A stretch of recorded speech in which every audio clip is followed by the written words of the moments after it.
Yeah, we're wearing this on this review.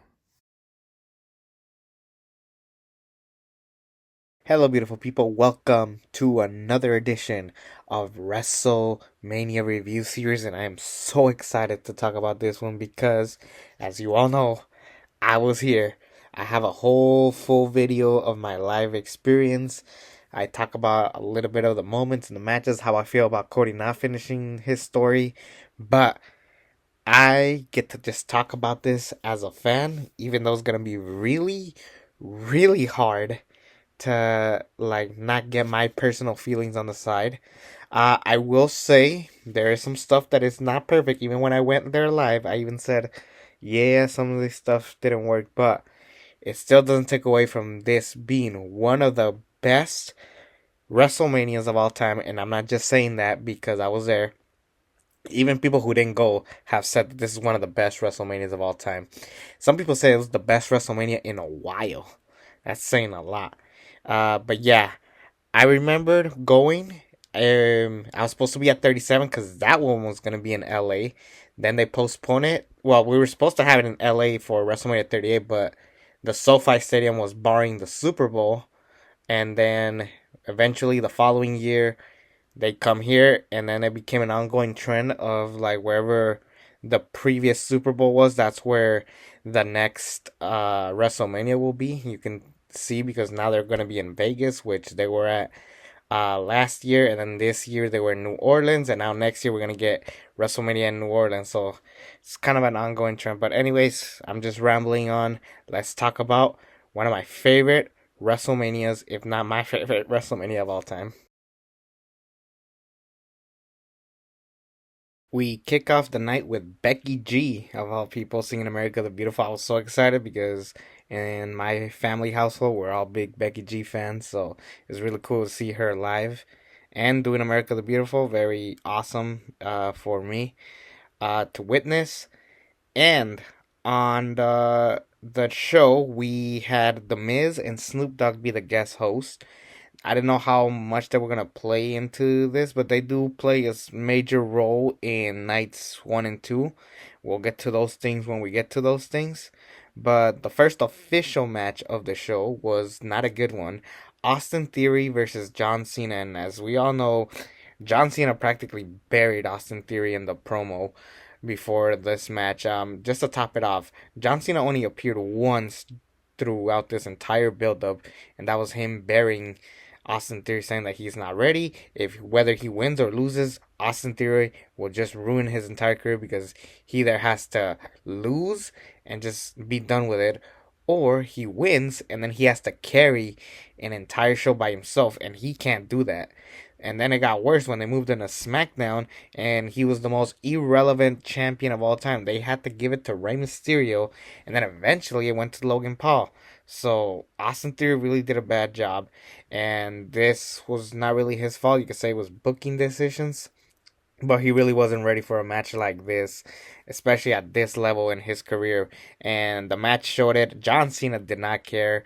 He was already ready to shoot a movie. I don't know whether it was the one that he does with Aquafina with the lottery or whatever. John Cena was barely trying, and Austin Theory was just not ready for a position like this. And this is one of those upsets that people talk about, like, wow, that really happened. This is kind of like what Chris Jericho and Fandango was for the 20s of WrestleMania. Ironically, it was Chris Jericho and Fandango at WrestleMania 29, and now it's WrestleMania 39, where we have one of the biggest upset victories. So my guess is Cody Rhodes is gonna lose to some big jobber um, at WrestleMania 49. I hope I'm just making that up and that doesn't actually happen. Whether it was live or at home, we can all agree that Austin Theory and John Cena had the worst match of the entire weekend. But we can move on to some good because after this, every match was pretty solid. We kick off with the next match, and that is the men's WrestleMania Tag Team Showcase Fatal 4-Way match. It was Braun Strowman and Ricochet, the Viking Raiders, Alpha Academy, and the Street Profits. This was 8 minutes of pure gold. pretty much this was their way of saying like, okay, the tag team championships are gonna be in the main event, so let's just throw the rest of the tag teams and just show them what they're all about. Braun Strowman and Ricochet were thrown together, but this one worked a little bit better than Aleister Black and Ricochet. At least you can say that they were both bald with a beard and they had similar clothing, but overall, this match was really good. I love just the back and forth with everybody. Chad Gable doing that turnaround suplex to Braun Strowman. Angelo Dawkins shoving Braun Strowman. Viking Raiders doing moonsaults. Ricochet diving everywhere he goes. And around this time, the Street Profits were killing it. Montez Ford had a stellar performance at the Chamber, so it was very fitting that he would get a WrestleMania match and a WrestleMania win in front of a crowd. The last time he won a match, well, the last time the Street Profits ever won a match at a WrestleMania was during the pandemic, so this was kind of like their redeeming arc, and I'm glad that they got their victory, and I'm glad that an actual tag team got the victory. If it wasn't going to be Alpha Academy, who I was rooting for, I'm happy it was the Street Profits, because that's the cool thing about this match. It didn't matter who was winning. Maybe you could argue that Braun Strowman and Ricochet didn't deserve it, but um, at least you got to see new faces in WrestleMania. And I'm glad that even though this was thrown together, they managed to pull a classic out of this. Another classic on the show, Seth freaking Rollins versus Logan Paul. You guys have seen my short of Logan Paul flying on a zip tie into the arena. I was very excited when I got that video. I'm like, this is gonna go viral and this is gonna put me on the map, and sure enough, it did. Um, but Logan Paul and Seth Rollins had a really good match. It was a good back and forth. This was possibly my favorite Logan Paul match ever. I think over time Logan Paul got lazier and just very cocky and arrogant that wrestling's very irrelevant to him. I kind of hope that AJ brings in a great match out of him, but I really hope that Logan actually puts his 2 cents in. But this was around a time where Logan Paul was still fresh in our eyes. We all hated his personality, but his in-ring ability was uncanny. It was too good. And I love that he fought Seth Rollins and not John Cena, because this gives Seth Rollins an importance, and this match was pretty much needed for Seth Rollins to kind of recapture himself back into the main event picture. He didn't win the US belt, so it's fitting that he would fight someone that can lose but not look bad. And Logan Paul, regardless, he was gonna look good because it's Logan freaking Paul. They had the infamous KSI in the Prime bottle. Logan Paul was trying to distract Seth. They have him on the table as he takes a dive. Seth Rollins grabs KSI and Logan falls on KSI. Luckily, he's wearing the Prime suit. The back and forth was good. They actually tease a GTS. Logan Paul hits Seth with a GTS. There's a big sweet chin music, even though that's not what it's called. It was just a regular super kick. Uh, to Logan Paul from a big dive. I love the back and forth. This was a really good match. Seth Rollins gets the well-deserved victory because he hadn't won a match since 35, and I was so happy for this match. It was so fun, so entertaining, good back and forth. Seth and Logan had really great chemistry, and yeah, let's just move on. 6-woman tag team match with Becky Lynch, Lita, and Trish Stratus fighting Damage Control. Now, I didn't witness this live, but I did see it later when I rewatched it at home. But Lita, Trish, and Becky came out to Sin City. I remember the video package of Becky Lynch watching the TV monitors from a store, showing like her love for Trish and Lita and how she needed them to fight off Damage Control. And I like the story that they told you on the video package, and I love, like I said, the Sin City entrance. But I'm gonna be real honest, the damage for Damage Control had already been done. They already looked weak as it is. But the match itself was good and very entertaining. It was good to see Trish Stratus. She still got it. Lita don't, I'm being honest.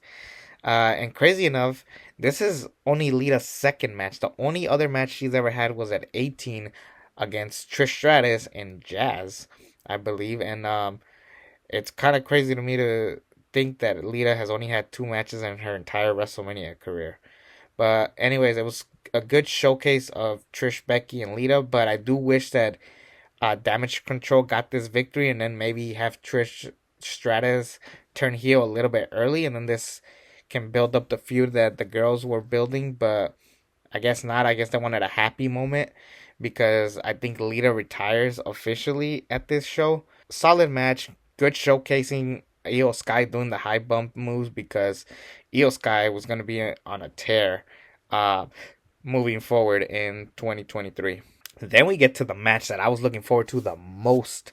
Even if the match wasn't going to be as good as these other matches, I knew this wasn't going to be the show stealer, but I was just looking forward to this match the most. Rey Mysterio and Dominik Mysterio, father son, and I love the story of Dominik being jealous of Rey Mysterio. He calls him a deadbeat for hitting his son. He keeps invading Thanksgiving, beats him up. He invades Christmas. He gets arrested. Dominik Mysterio talks about how prison changed him, even though he was only there for 3 hours. It was funny in the right spots, and it was awesome in the right spots. And the best part about it, you can actually see me. If you go watch Rey and Dominik, I'm wearing this exact same outfit, this shirt, this hat. I'm wearing a sweater actually over it. I forgot that part, sorry. But if they do like a whole pan of the crowd, and Dominik Mysterio actually passes me just briefly, but if you look very, very, very close, you can see it. If you go watch my vlog of WrestleMania 39, you'll see what I'm talking about. But yeah, you can barely spot me there, but I'm just nitpicking. I'm pretty sure all of you would have done the same thing. But I love Dominik Mysterio's entrance, hands down one of the best entrants in WrestleMania history. But then freaking Snoop Dogg drives Rey Mysterio to the ring. He comes out to Ain't Nothing But a G Thing.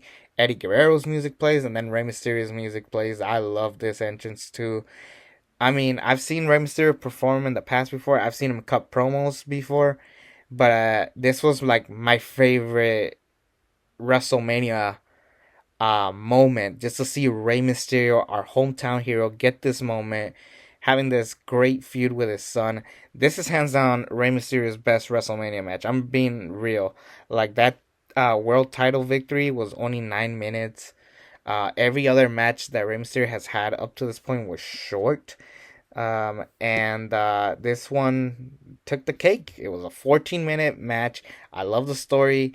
Rey Mysterio hitting Dominik with a belt, getting his family involved, throwing a drink at Aaliyah, then Dominik's mom slapping him, the back and forth, and then just full craziness when Judgement Day and the LWO interfere. I do wish that the LWO was better booked nowadays, but I definitely enjoyed Santos Escobar around this point. I do wish that they do more with him on TV now. And then best thing about it, Dominik Mysterio gets a chain. It's about to be the end for Rey Mysterio, and then Bad Bunny gets involved, who was on Spanish commentary. It's actually very funny listening to this match in Spanish.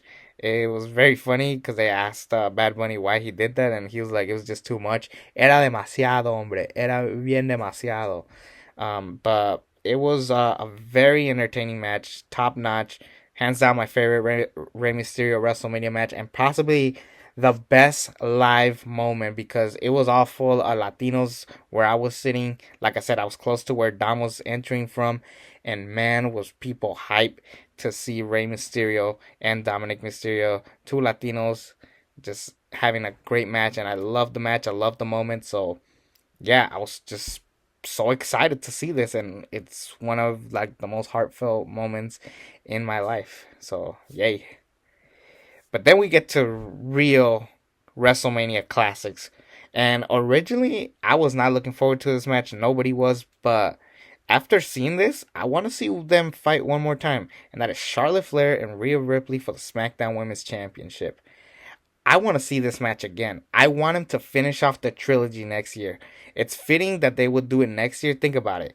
WrestleMania 36, 39, 42. What do they all have in common? They're all 3 years apart. They got to do it and wrap up the trilogy.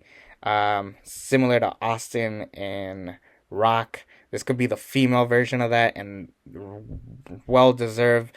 Hands down, this was their best match. The story kind of made no sense because they wanted to make Charlotte Flair the face and Rhea Ripley the heel. The crowd said, fuck that, we're switching it. And even Charlotte and Rhea played to those roles perfectly. Ironically, just like Austin and The Rock and Hogan and The Rock. So these girls got it. They know what people want and they know how to wrestle that style, the hard hitting reversals. And this was originally penciled in for the main event.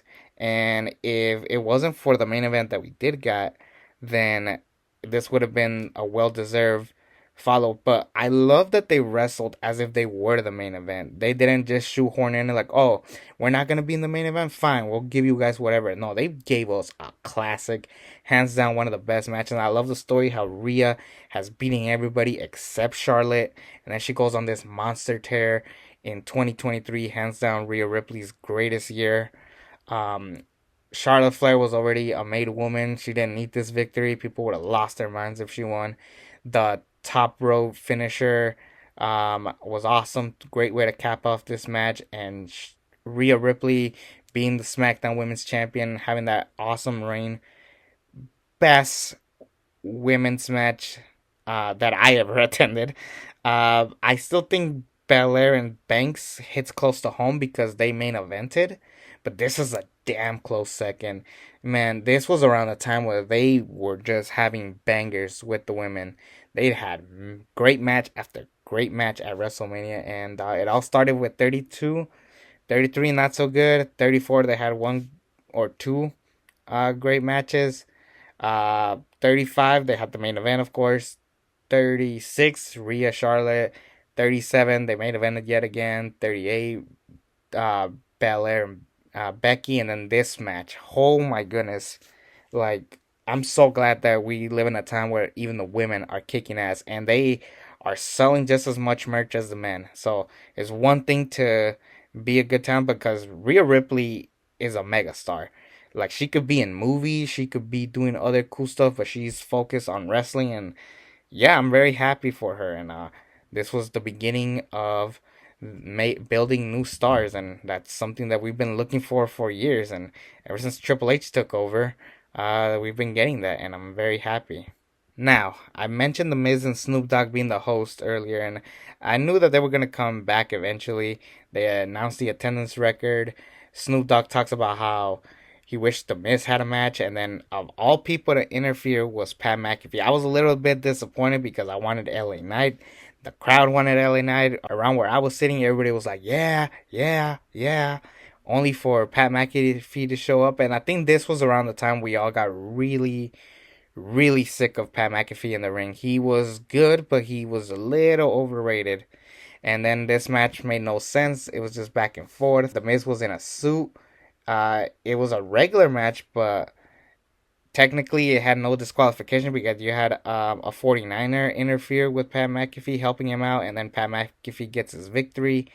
It was just a way to cool down the crowd because they had just witnessed one of the greatest female matches of all time. So I understand that point of view why they did this, but Pat McAfee really, I would have preferred him on commentary. But then we get the most historical main event. We knew that one day the women were eventually going to main event. For years, we never thought that we would actually get a WWE Tag Team Championship match in the main event of WrestleMania. Yes, it's night one, but who cares? We got the Usos versus Kevin Owens and Sami Zayn. You had Little Uzi sing the Usos to the ring. I just want to rock for a brief second, only for the Usos to come out with their real theme. Kevin Owens made event for the second time in his entire career. Sami Zayn comes out, WrestleMania. I just loved it, the aspect of it, and this was my favorite match of that entire weekend. Say what you will about how I feel because I was there live, but this is the greatest tag team match of all time, in my opinion. You had the Usos being this dominant tag team for almost a year and a half now, only for Sami Zayn to join the Bloodline. And because after his loss to Johnny Knoxville, fun fact, Johnny Knoxville was actually in the crowd booing Sami, just trolling the crowd. That was awesome. But Sami was at a downward spiral. He promised that he would make a change. He was joining the Bloodline as an honorary Uso. They took him in, not at first, but they eventually did. Whether or not Jay was going to trust him or not, and then eventually he does. Kevin Owens was always against the Bloodline because of all the pain that they put him through, and only for Sami Zayn to turn his back on the Bloodline because his best friend came first. The story was just there, and I was so happy. The back and forth. People will argue and say that it should have been Jey Uso versus Sami Zayn, but no, let's not kid ourselves. That would not main event. Kevin Owens and Sami Zayn versus the Usos would, and I love the back and forth, the fight to the outside. I There was a part in the match, and I remember this, where the Usos, Kevin Owens, and Sami Zayn are all standing in the ring. They get a standing ovation, and they just said, go for it, and they just went for it. The back and forth, like I said, the tribute to Jay Briscoe with the PWG Battle Los Angeles logo from Kevin Owens and Sami Zayn. The haluva kick after haluva kick.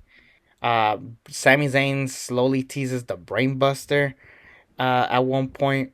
But for me, it was the haluva kicks at the end with Jey Uso putting him down because Jey Uso was this close to turning against the Bloodline, but he just couldn't because he chose his family. Eventually, that came back and bit him in the butt, and he ends up becoming main event Jey Uso. But we'll get to that next year. But Kevin Owens and Sami Zayn win the tag team gold. This was my favorite tag team match of all time. You can't get better than this. I've seen other great tag team matches, but this one just hit close to home because we got to follow Sami Zayn's entire story. Kevin Owens getting his redemption against the Bloodline. The Usos being one of the greatest tag teams of all time, the most dominant tag team, the longest reigning tag team, whatever you want to call them. And I got teary eyed when I saw Sami Zayn get that pin, them celebrating. We did not leave that night until like they told us good night. It was just a marquee moment and a very special place in my heart. And that alone just made me fall in love with WrestleMania. Night one alone is just a classic. Night two, let's talk about that. Jimmy Allen performs America the Beautiful. He did a pretty good job, I'm not gonna lie. I don't know Jimmy Allen that well. I was a big Becky G fan, so I was more happier to see her. But Jimmy Allen actually did a good job, and I did go back and rewatch this entire WrestleMania before I missed anything. But I was very glad to see his performance. But the first match of the show was a match that I was actually sort of looking forward to. Brock Lesnar versus Omos, and I mean sort of because we all wanted Bobby versus Brock. It was supposed to be Bray and Brock, but then Brock refused and he got himself disqualified on purpose, so it would be Bobby versus Bray. So Brock Lesnar moved on to Omos. Um, and for this being Brock Lesnar's last WrestleMania, possibly ever. I was okay with it. I was a little bit disappointed, but we got to see the biggest F5 of all time, him picking up Omos. That's really what it was sold on. If you were looking forward to that, then yeah, that was good. But this match, let's be honest, is not that good. It was just a big ass bear hug for most of it, and whether or not Brock can pick up Omos. And sure enough, he did. But that's really the only thing that really mattered about this match. Also, very upsetting, but at one point in the show, Bobby Lashley comes with the Andre Battle Royal trophy, and you can tell he wanted to be doing something at WrestleMania. I felt bad for him. But then we get Ronda Rousey and Shayna Baszler beating Liv Morgan and Raquel Rodriguez, Natalia, Shotzi Blackheart, Chelsea Green, and Sonya Deville in the Women's WrestleMania Tag Team Showcase Fatal 4-Way match. And this one wasn't as good as the men because these were all forced tag teams. If I'm being honest, the only actual tag team was Ronda Rousey and Shayna Baszler, and that's only because they're friends. Liv and Raquel eventually become a legit tag team to this day that people are talking about. Natalia and Shotzi. What is it with Natalia just forcing tag teams in her career? 37, it was Tamina. 38, it was Shayna. 39, it's Shotzi. It's just like, come on.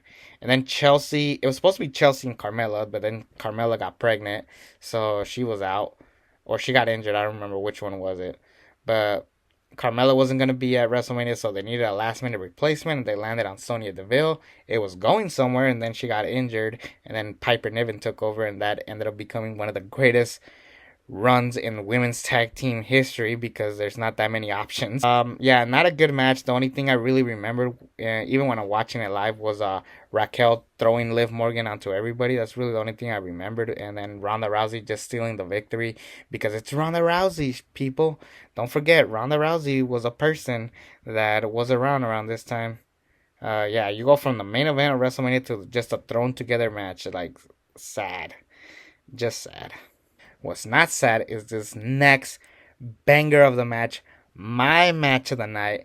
I think Kevin and Sami versus the Usos was a more special moment, but as far as best in ring match, it was Gunther, Drew McIntyre, and Sheamus for the Intercontinental Championship. Just a Scotsman, an Irishman, and a German just killing it. Just everybody with a big red chest at the end of this match. Just the hits, the knockouts. I knew Gunther was gonna win. Like, if you're gonna give Gunther a marquee win at a WrestleMania, you're gonna have to put him against two former world champions. That's exactly what they did. We were expecting Gunther and Sheamus, but if he wasn't gonna win, throw in Drew McIntyre. Let's just the more the merrier. It's one of the few times I will agree with that. And you know, this is not a downgrade to Drew McIntyre because this gave us one of the best matches of the show. I love the counters with the bro kicks, the slapping me, men slapping me. There was a part where Sheamus does the 10 hits to Drew McIntyre, but then he just kept going and going. So much so that Drew McIntyre just got tired and he just fell down. Drew McIntyre did a big dive to Sheamus and Gunther. Just the back and forth was just phenomenal. Everybody got a standing ovation at one point. Gunther being the heel, and he got a standing ovation. There, but the ending, of course, I forgot who got the pinfall. Gunther just dives on the both men, power bombs them both. Power bombs Drew McIntyre on top of Sheamus. And then he pins Drew McIntyre. But then Gunther retains the Intercontinental Championship, and we were like, Gunther's gonna break the Honky Tonk Man record later this year, and we were just waiting because there was no credible competitors for him. SummerSlam they gave him Drew McIntyre, and then they built up Chad Gable of all people, and they give us that awesome match. Eventually, he does lose the IC belt, but we'll get to that next year. Bianca Belair versus Asuka for the Raw Women's Championship. I have my own opinions on this match.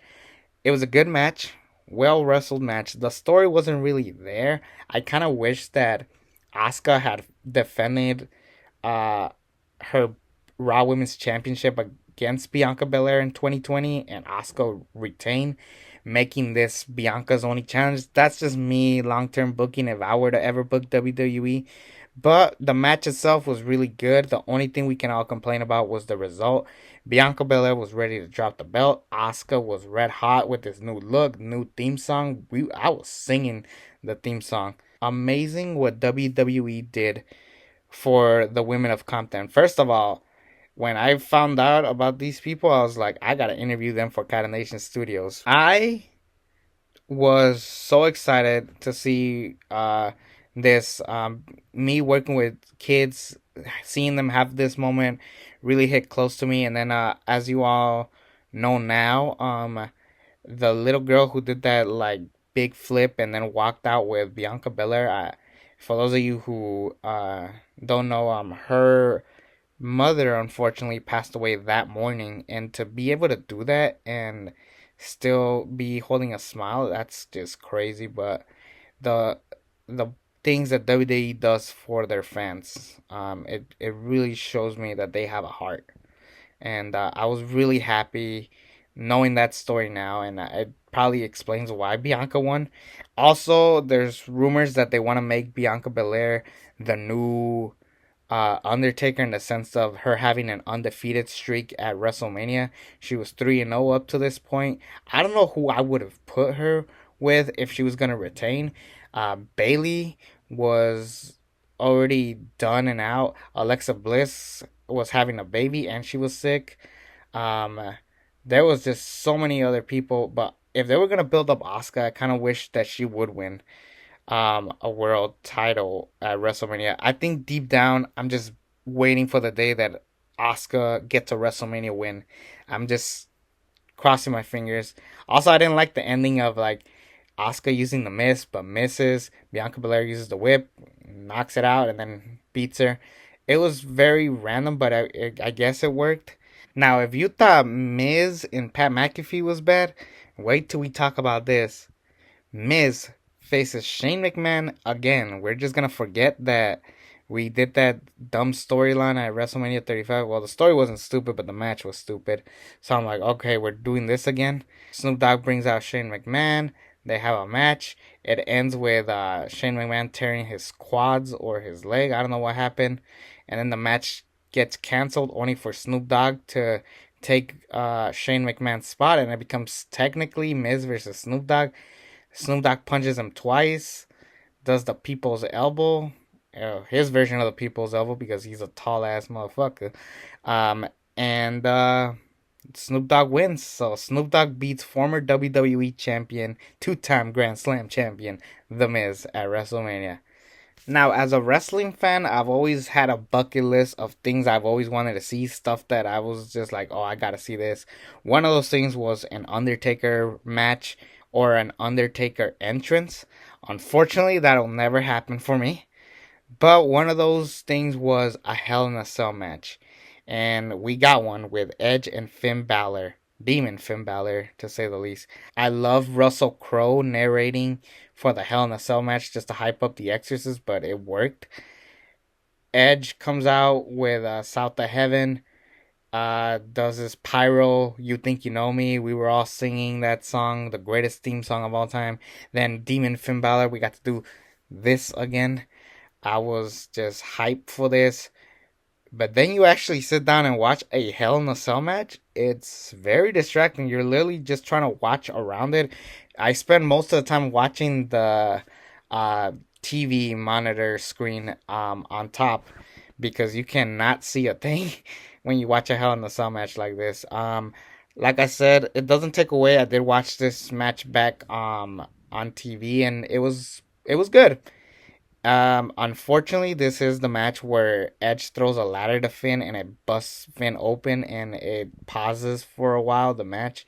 This was the Hell in a Cell match that brought back the silver cell structure. It wasn't red anymore, but then the candlesticks chairs were purple and red, so I guess the spot that everybody loves, and it was my favorite spot to witness live, was Finn climbing the cell, jumping and missing the table. I wish that led to a spear and then the end, but for some reason, Edge's new official move is the Concerto.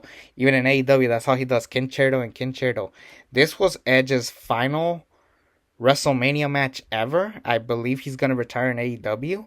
So I got to see Edge's final WrestleMania match. So that's kudos for me. Unfortunately, I also saw Brock Lesnar's last WrestleMania match up to this point. I do wish that Finn Balor won. It has hurt him since. Edge winning, fine. I kind of wish this was his retirement match, but that match with Sheamus, that was his technical official WWE retirement match, was also a banger. But let's be honest, Sheamus, Gunther, Drew McIntyre was awesome. There's no way we're gonna take off Sheamus just to do this.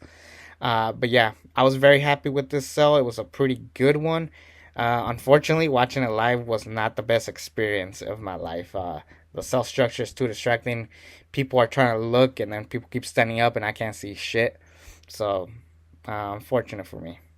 WWE Hall of Fame class of 2023. In the celebrity wing, finally, we got Andy Kaufman, Stacy Keibler, the Great Muta, who had just retired that year, Tim White, the referee, and Rey Mysterio. So I got to witness Rey Mysterio in the Hall of Fame. That is a blessing for me. That was awesome. My favorite speech, personally, my favorite induction ever was Conan inducting Rey Mysterio.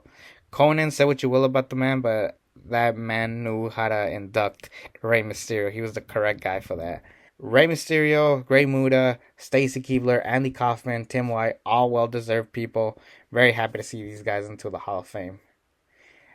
They show a vignette of the WrestleMania Goes Hollywood wrestlers reenacting movies like Titanic, Joker, 40-year-old version.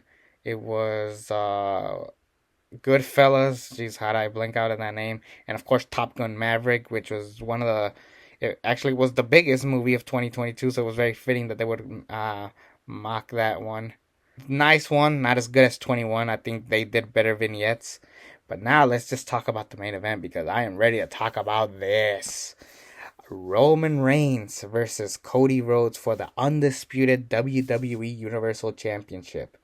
And I can honestly say that Cody Rhodes was in the right to lose because this reign, yes, we were tired of Roman Reigns, but were we going to give it to a guy who we didn't really get to experience all of 2022? He came, had a great feud with Seth Rollins, but unfortunately got injured. And we were building up to other people. I think Cody Rhodes was the right guy to win the Rumble and fight Roman Reigns. But what was the best thing that to ever happen to Cody was lose, because then we wouldn't have built up to next year. And I talk about all of this in my vlog. We weren't ready to accept Cody Rhodes as the face of WWE. We needed to build that because had he won, he would have just been another face in the company, and then eventually we would have to turn him heel because people would get tired of him. We needed to make sure that he was ready for a position like this, and he definitely delivered in the ring because this match was awesome. Um, the counters, Solo Sikoa getting taken out, Cody Rhodes basically fighting him on his own. The crowd was hyped. Actually, fun fact, the crowd was cheering Roman Reigns. They were cheering Cody Rhodes, but really they were acknowledging your tribal chief because up to this point, Roman Reigns was been on a tear and he was this close to 1,000 days. We kind of wanted to see that first because we were never ever going to do that again. So, like, might as well let's get it out the way.